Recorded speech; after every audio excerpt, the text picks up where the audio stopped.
सफलता पे सफलता मिल रही थी, उसका उन्हें इनाम भी मिल रहा था। 1981 में पद्म भूषण अवार्ड दिया, 82 में डीआरडीओ का डायरेक्टर बना दिया, डिफेंस की ऑर्गेनाइजेशन डीआरडीओ, उसके मुख्य पद पे आ चुके थे। पर मन से वो खुश नहीं थे, मन से खुश नहीं थे, क्योंकि जानते थे कि चाइना और पाकिस्तान मिसाइल पे मिसाइल बना रहा है और उन्हें देश की सुरक्षा खतरे में नजर आ रही थी। उस दौरान कमाल की बात देखो, अजीबो गरीब इमेजिनेटिव व्यक्ति थे अब्दुल कलाम जी। उन्होंने महाभारत को पढ़ना शुरू किया और महाभारत में बर्बरीक की कहानी सामने आई, उससे बड़े इंस्पायर्ड हुए। बर्बरीक की कहानी अलग सी थी। बर्बरीक कहते हैं कि उनके पास 3 तीर है और 3 तीर से वो क्या करेंगे, पहले तीर में सबको प्रोटेक्ट कर लेंगे, भाई किस किस को प्रोटेक्ट करना है, दूसरे में किस किस को अटैक करना है। मेरी बात समझना, पहले 2 तीर में क्या करेंगे, किसको अटैक करना है उन सबको डिसाइड कर लेंगे, उसके बाजू में किस किस को, सबको थोड़ी पूरा का पूरा शहर उड़ा दें भाई, जिसको प्रोटेक्ट करना है उसको सिलेक्ट कर लिया, जिसको अटैक करना है उसको सिलेक्ट कर दिया, तीसरे तीर में गेम ओवर, खत्म कर दिया। तो उनके पास 3 तीर थे। वहां सोचे यार ये तीर किसको प्रोटेक्ट, किसको अटैक, कैसे जाना है, किधर किधर जाना है, बड़ा गाइडेड तीर है। वहां से उन्होंने इंटीग्रेटेड गाइडेड मिसाइल प्रोग्राम तैयार किया कि क्यों नहीं कोई ऐसी मिसाइल बना दे कि आदमी लेफ्ट भागे तो मिसाइल लेफ्ट चली जाए, आदमी राइट भागे तो मिसाइल राइट चली जाए, और जिस टैंक को उड़ाना है वो टैंक आगे निकल गया तो मिसाइल आगे चली जाए। गाइडेड मिसाइल कैसे बनाए, बर्बरीक के उनको इस प्रसंग से इमेजिनेटिव थे। एक इंटरव्यू में बोले कि भगवान कृष्ण के सुदर्शन चक्र से सीखने को मिला। भाई भगवान कृष्ण का सुदर्शन चक्र बड़ा रिमोट कंट्रोल्ड होता है। भाई कृष्ण ने चक्र छोड़ा और सामने वाले के पास जाके पहले चक्कर रोक दिया, जितनी देर पहले बातचीत करनी है बातचीत कर लिया, चक्कर घूमे जा रहा है, और जब बोलते खत्म करो अटैक करो तो चक्कर मारा उसको और वापस आ गया। तो बोले यार ये बड़ा सिस्टम है, बड़ी एडवांस टेक्नोलॉजी थी। तो वहां से उनको इंटीग्रेटेड गाइडेड मिसाइल ये मॉडल उन्होंने शुरू किया और उसके बाद उन्होंने एक के बाद एक मिसाइल की झड़ियां लगा दी।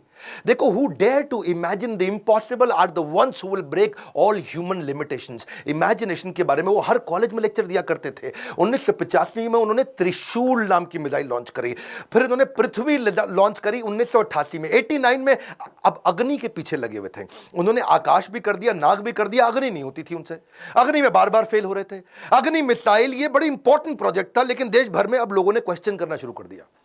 लोग अपने अपने हिसाब से इसका अलग अलग मतलब निकाल रहे थे, भाई क्यों फेल हो रहे हैं।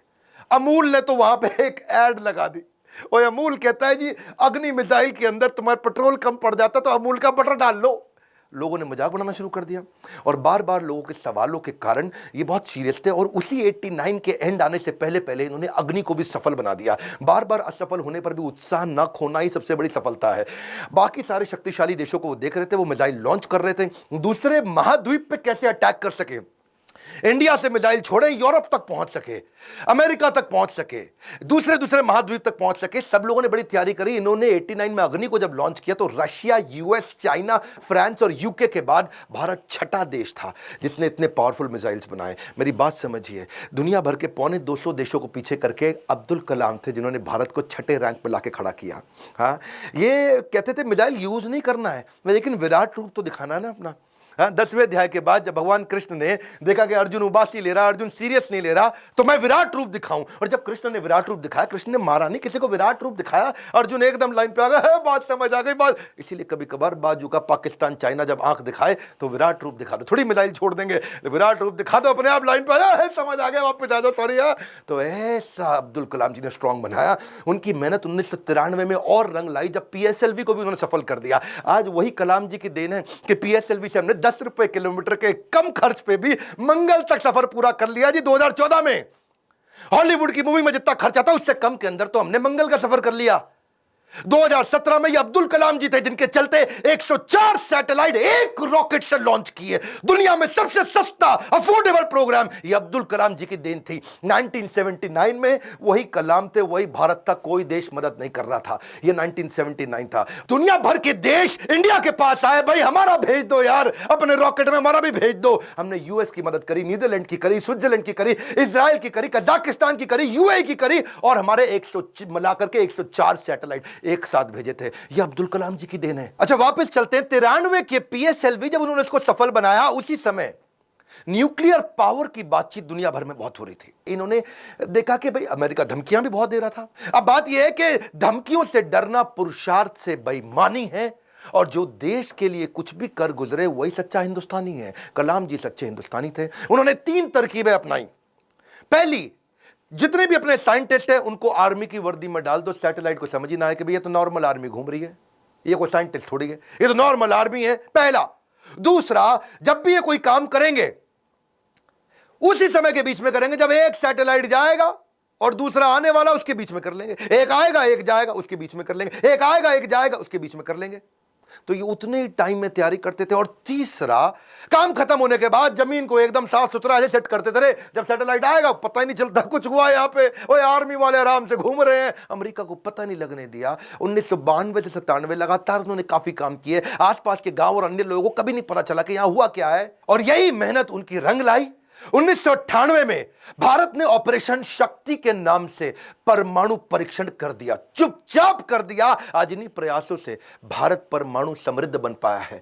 5 देश थे उस समय में, फ्रांस था, यूएस था, रशिया, यूके और चाइना। ये 5 देश थे। हमें किसी से दिक्कत नहीं थी, हमें चाइना से दिक्कत थी, क्योंकि चाइना चुपचाप उस समय पाकिस्तान को भी परमाणु शक्ति दे रहा था। वो तो आपको पता ही है जी, है वो तो उसका नाजायज, मैं जरा नहीं बोलूंगा। तो उसके चक्कर में, पाकिस्तान और चाइना के चक्कर में यहां इंडिया ने काम पूरा कर दिया। उनके लगातार प्रयास के चलते 1997 के अंदर उनको भारत रत्न दिया गया। 41 साल तक उन्होंने भारत की सेवा करी। 1999 में वो रिटायर हुए। उन दिनों वाजपेयी जी एक्शन में चल रहे थे इधर, यहां ये रिटायर हुए, वाजपेयी जी एक्शन में। उन्होंने फोन मिला दिया, ओ हाँ भी कलाम जी, बात सुनो यार, अपना मंत्रिमंडल हम बना रहे हैं, तुम्हारे को हम मिनिस्ट्री देना चाहते हैं, आ जाओ यार।